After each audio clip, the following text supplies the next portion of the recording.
You know, when we think of a prison, the image we get is usually, it's pretty universal, right? Like iron bars, thick concrete walls, maybe some razor wire if you're really locked up. Right, yeah.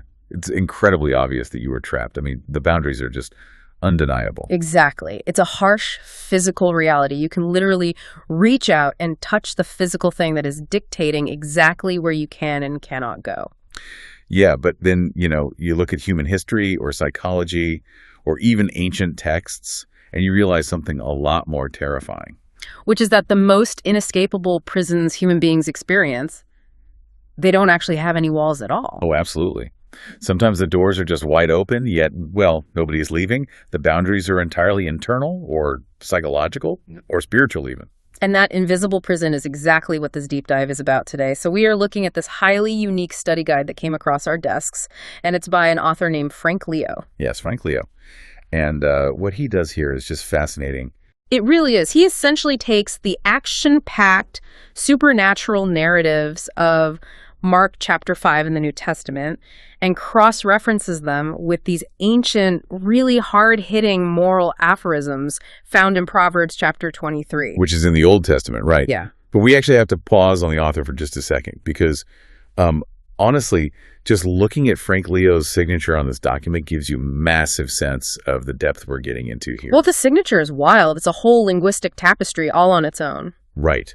Because you have the English, obviously, alongside the Chinese characters for his name, Lu Zon Tang.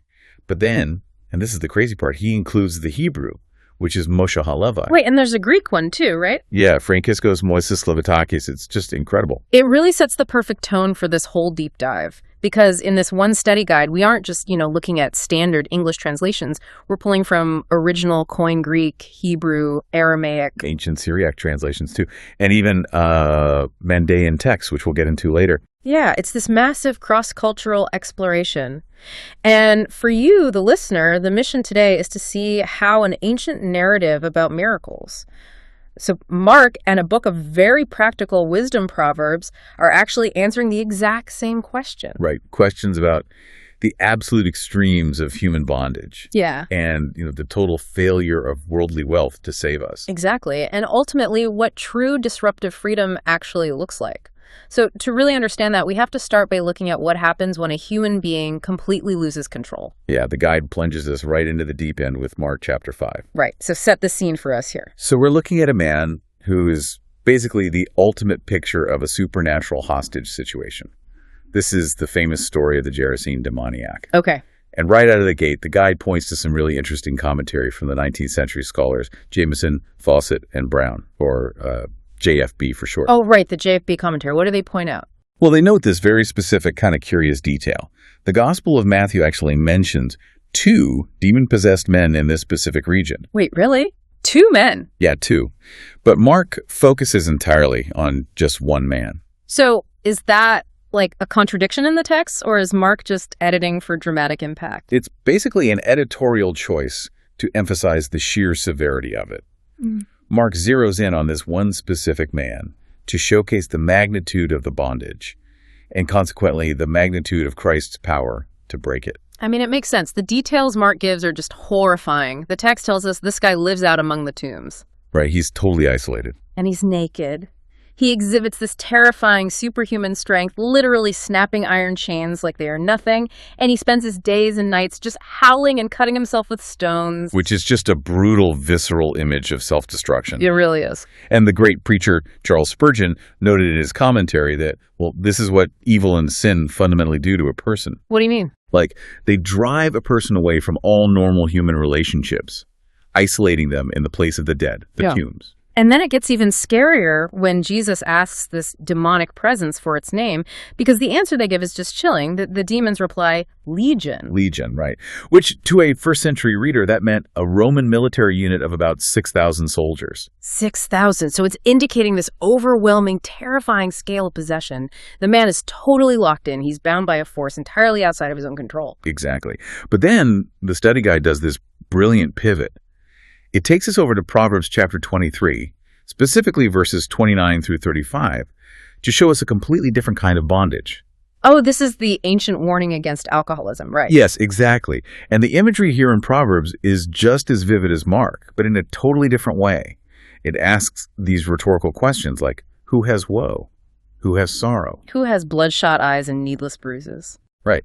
And the answer, Proverbs says, is the person who lingers over wine. The text describes how it starts out so appealing, The wine goes down smooth, it sparkles red in the cup. It looks harmless, inviting even.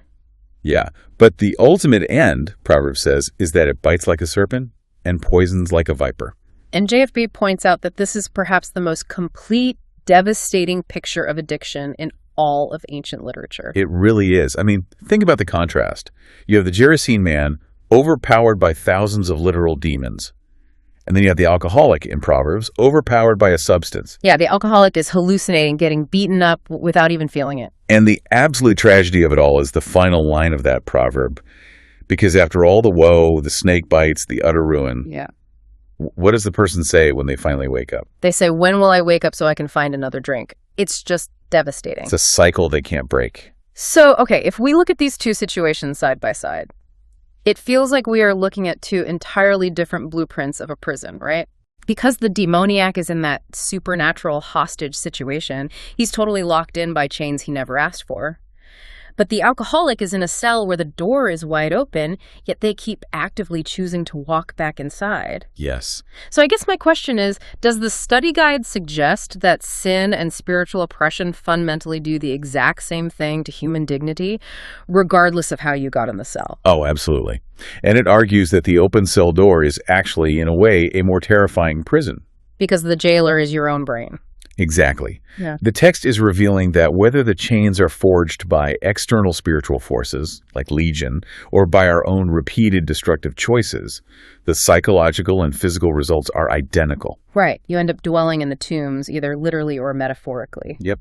Both lead to isolation, both lead to physical self-harm, and both result in a complete loss of rational control. In modern terms, we'd really talk about the dopamine cycle getting hijacked. Oh, for sure. The substance promises that smooth red sparkle, but it actually delivers the viper's poison. But the craving for the sparkle overwrites the memory of the poison.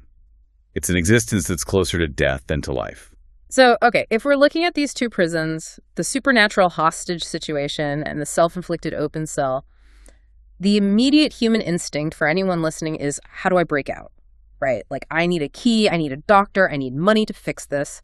We constantly want to find a human solution to a spiritual problem. Exactly. But Proverbs 23 tackles this illusion of human solutions head on, especially when it comes to relying on wealth and status. Right. If you look at Proverbs 23, verses 1 through 5, it explicitly warns against being seduced by the luxury of dining with rulers. Which is so interesting because ancient rabbinic wisdom echoes this too. The guide mentions the Babylonian Talmud, specifically Talmud 32a, which explicitly warns that sitting at a king's table requires immense caution. Because what looks like ultimate power and security is actually a massive trap. Yeah, it's highly conditional. You're only safe as long as the ruler is happy with you. The second they aren't, you're done. And Proverbs follows that up by saying, do not wear yourself out to get rich. And the imagery it uses is just fantastic. It says, wealth will inevitably sprout wings and fly off into the sky like an eagle. It's a complete illusion of control. We try to use money or status or earthly resources to fix our deepest problems, but those things literally take flight the moment we actually need them most. And this is where the study guide is so brilliant, because it pairs this proverb about the failure of wealth with a narrative from Mark 5 that proves the point perfectly. The story of the bleeding woman. Yes. Here is a woman who has suffered from a debilitating hemorrhage for 12 long years. 12 years. And not only is she physically suffering that whole time, but under the religious laws of that era, this condition makes her ritually unclean. Right, so she is completely isolated from society, just like the demoniac in the tombs. And Mark gives us this tragic irony about her human solutions. The JFB commentary highlights this. She had suffered a great deal under the care of many doctors, and she had spent all her fleeting wealth. She spent everything she had trying to buy a cure. It feels like, I don't know, trying to fix a completely shattered smartphone screen by just slapping a Band-Aid on it. You're addressing the surface, but the underlying machine is still fundamentally broken. Well, it's actually worse than that, if you think about it. Imagine you put a Band-Aid on the screen, and the Band-Aid somehow shatters the motherboard. Oh, wow. Yeah. because Mark tells us that instead of getting better, she actually grew worse. The human solutions didn't just fail, they actively did more damage. The wealth sprouted wings and flew away, leaving her sicker and more impoverished than before she started. It's like a perfect historical metaphor for human nature. When it comes to deep spiritual or soul-level diseases, our earthly remedies are just completely bankrupt. They really are. She basically exhausted all the human mechanics until she finally bypassed all of them and went straight to the manufacturer. And this is where the guide does something totally unexpected to emphasize the authority of that manufacturer. It introduces a parallel from an ancient Middle Eastern religion called Mandaism. Yes, specifically a concept they have called Manda-Dihaya. Okay, wait. Mandaism. You're going to have to pause here, because I've heard of Aramaic and Greek texts in biblical studies, but you completely lost me there. What is that, and why on earth are we bringing it into a biblical text? It's a very fair question. So Mandaism is this ancient kind of Gnostic-like religion that originated in the Middle East. And they have a sacred text called the Ginza Arba. Ginza Arba, okay. And in their literature, this figure, Manda-Dihaya, translates to the knowledge of life. He is basically their ultimate divine healer. He's the one who possesses the true cosmic authority to drive out evil spirits and cure diseases. Oh, I see. So the study guide is using a comparative religion approach here, just to show what ancient people culturally were looking for. Exactly. It points out how this ancient cultural expectation of a supreme divine healer, this knowledge of life, perfectly mirrors the actual authority of Christ in Mark 5. That makes so much sense. Where the human doctors entirely failed and actually caused more harm, this ultimate divine authority steps in to do what human knowledge just couldn't. Right. But that raises a pretty massive mechanical question for me. Like, how does she actually access that healing? Because after 12 years of getting worse, she isn't just passively waiting for a doctor to prescribe her something anymore. No, she's not. And this is key.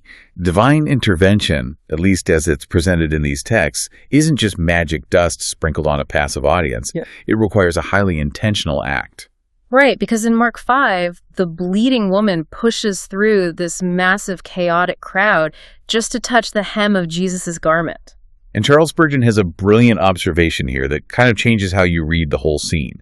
He points out that this crowd was massive. They were bumping into Jesus, pushing him, pressing against him completely passively. Right, hundreds of people were physically touching him. But only one person in that entire chaotic mob intentionally reached out with faith. Wow. And theologian John MacArthur notes something crucial about that, right? He says the woman's faith wasn't the actual cause of the salvation. Christ's power was the cause. Exactly. But her intentional faith was the necessary conduit for that power. And the second she touches him, the healing is instantaneous. Jesus stops the whole crowd, finds her, and calls her daughter, which is just an incredibly tender relational term to use for someone who was treated as an outcast for over a decade. It is. And then he tells her to go in peace. And in the original context, that concept of peace isn't just, have a calm afternoon. It echoes the deep Hebrew concept of shalom. Right. Shalom means total wholeness. It's the complete restoration of mind, body, and spirit. But, and this is the kicker, she had to reach for it. Right. And the study guide connects this physical active touch in Mark to a really profound command in Proverbs 23, verse 23, which says, "Buy the truth and do not sell it." Buy the truth. That verb implies a real transaction. It implies effort, like a real cost on your end. Because truth and healing aren't passive. In ancient Jewish tradition, the Mishnah, specifically in Pirkei Avot 2.1, teaches that the Torah, which is the ultimate truth and instruction from God, is not something you just automatically inherit. You don't get it just because your parents had it. Exactly. Yeah. Or just because you happen to be standing in the proximity of a crowd that has it. Yeah. You have to work for it. You have to intentionally buy it with your effort and your devotion. It's like the difference between mindlessly scrolling through a fitness app on your couch versus actually getting up and picking up a heavy weight. That's a great analogy. The crowd in Mark 5, they basically scrolled past Jesus. They bumped into him. They were in close proximity to the truth, but they were completely passive. This woman actually lifted the weight with her intentional touch. And lifting the weight costs you something, right? Buying the truth costs pride. It costs effort. I mean, for this woman who was ritually unclean, pushing into a dense crowd could have caused her severe social and physical punishment if they caught her. Oh, absolutely. So both Mark and Proverbs are telling us that real transformation demands skin in the game. You have to reach out and grab it. You do. So, okay.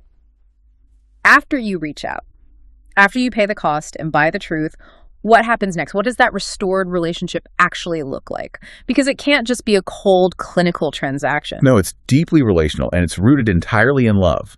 And this is where the guide transitions to this beautiful idea of the ultimate defender and restorer. Which takes us to Proverbs 23, verses 10 and 11. It gives a very specific legal command. Do not move ancient boundary stones, and do not steal from the fields of orphans. Right, and on the surface, that just sounds like ancient property law. Yeah, exactly. But Proverbs gives a terrifying reason why you shouldn't do this. It says, because their redeemer is strong. Their redeemer. Yeah, and the Hebrew word used there for redeemer is goel. In ancient Israel, a goel was a kinsman redeemer. Okay, unpack that for us. What does that mean? It was a close relative who had the legal and moral obligation to step in and defend a family member who couldn't defend themselves, like to buy them out of slavery or to avenge a wrong against them. So the text is saying that God himself acts as the goel for the orphan. He is the ultimate close relative who defends the defenseless. I love that. So this isn't just like a pro bono lawyer taking your case out of pity. It's like an older brother walking into a hostage negotiation or stepping onto a playground to defend the bullied kid, putting his own life on the line because he is legally and morally bound to you by blood. Yes, you don't mess with the orphan because you know the big brother, the goel, is coming for you. It completely reframes God's authority from this distant, angry rulemaker to a fierce protector. It really does. And the guide links this exact concept to another notoriously difficult passage in Proverbs 23.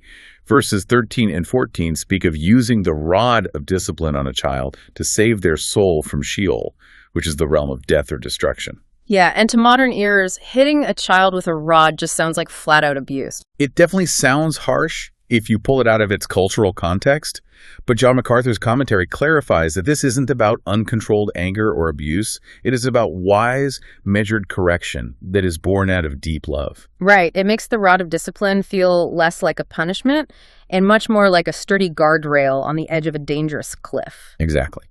God, as our goel, is constantly stepping in to pull us back from the edge of Sheol. He's setting strict boundaries for our own good because he fiercely loves us. And we see this restore in full action in the final narrative of Mark 5, because Jesus is asked to heal the daughter of a synagogue leader named Jairus. Right. But before Jesus can get there, the girl dies. The ultimate boundary Sheol has been crossed. Humanly speaking, it's completely over. But Jesus just looks at Jairus and tells him, "Don't fear, only believe." And the language Jesus uses when he finally gets to the house is so beautiful. The original Aramaic phrase is actually preserved right there in the Greek text. It is. Jesus goes into the room, takes the dead girl's hand, and says, "Talitha kum." Aramaic was the intimate everyday language of the home, and it translates to, "Little girl, I say to you, get up." Just an incredibly intimate everyday word used by the kinsman redeemer to pull her back from death. He completely restores her. And he doesn't just restore her to life, he restores her to her family. Right. Which, if you think about it, connects all the way back to what he did with the demoniac at the beginning.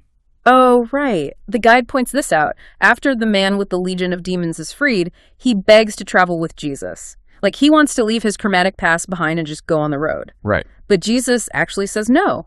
Which seems so counterintuitive, right? The guy finally has a safe place next to his healer, and Jesus denies him. But Jesus actually gives him a much harder, yet far more restorative mission. He tells the man to go home, back to his own people, and tell them how much the Lord has had mercy on him. Wow.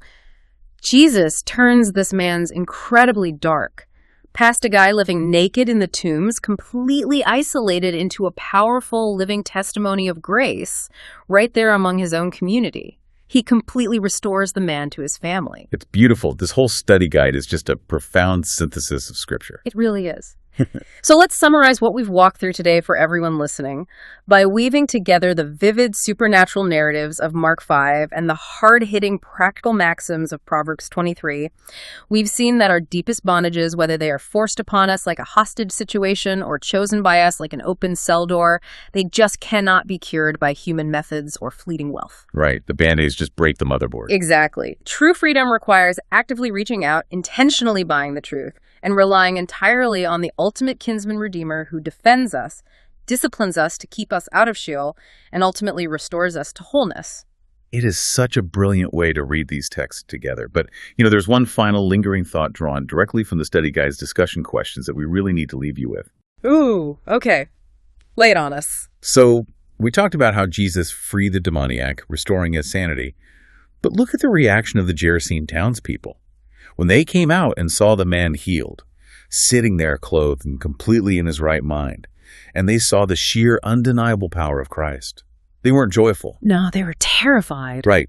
In fact, they begged Jesus to leave their region immediately. They literally kicked the divine healer out of town. They did, because the demonic bondage, as horrific as it was predictable. It was a status quo they understood and could manage. Jesus' power was a disruptive, life-altering freedom that threatened their economy and their normal way of life. Wow. So the question the study guide asks you to ponder in your own life is this.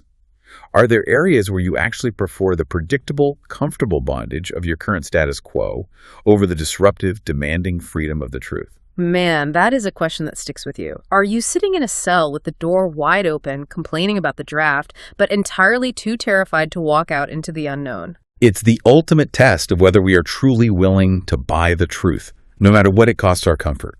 It really is. Well, we enthusiastically thank you for joining us on this deep dive today. Whether you're prepping for a Sunday study or you're just deeply curious about how these ancient texts speak to our modern psychology and human condition, we hope this sparked some major aha moments for you. Keep seeking the truth, keep lifting the weight, and we will catch you next time.